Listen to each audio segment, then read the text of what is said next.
Kim Pao, layag na at wala nang itinatago sa relasyon. Pag-amin, inaabangan.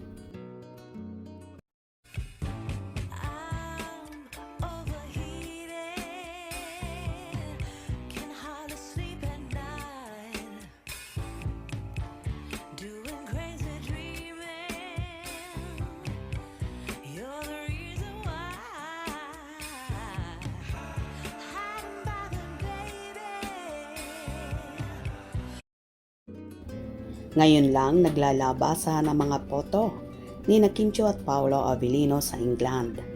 May mga foto na pinapakawalan ang Kim Pao na talaga namang busog na busog ang mga mata ng mga fanatics sa kakiligan. Tulad na lamang ng pamamasyal ni Kim na mag-isa sa UK. Naroon na naman ang mahiwagang anino na may hawak na kamera ang nahagip sa post. Obviously ay si Paolo yon. May post naman ang aktor habang kinukuhanan ang isang pagkain o dessert sa plato. Sa hiwalay na post naman ni Kim ay nasa parehong background siya tulad ng sa aktor at kumakain ng pagkain kinunan ni Paolo.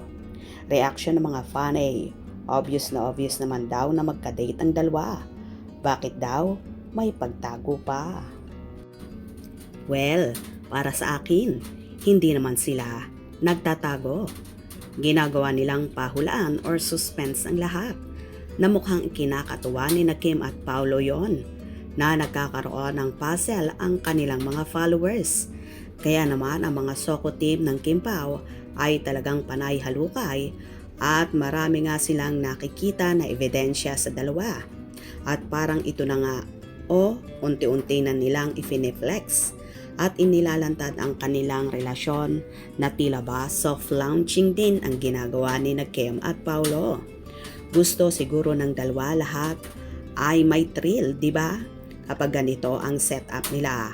Bukod sa nakakakilig ay nagkakaroon ng hulaan portion ang kanilang mga tagahanga. At saka kung gusto nilang itago yan, sana ngayon ay hindi sila naglalabas ng ganyang mga larawan. Gusto rin ng Kim Pao na pinag-uusapan at kiligin ang lahat. Kaya sila ganyan. Sa mga ka-Kim Pao ladya dyan, di ba? Nakakagigil at nakakakilig lalo ang ginagawa nila.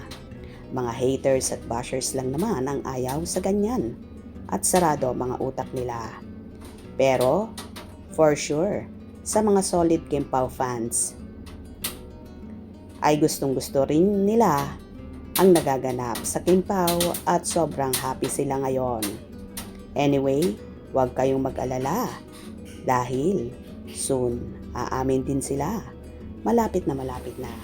Kaya palaging tumutok sa naiinit na ganap ng Kim Pao. Hope you enjoyed.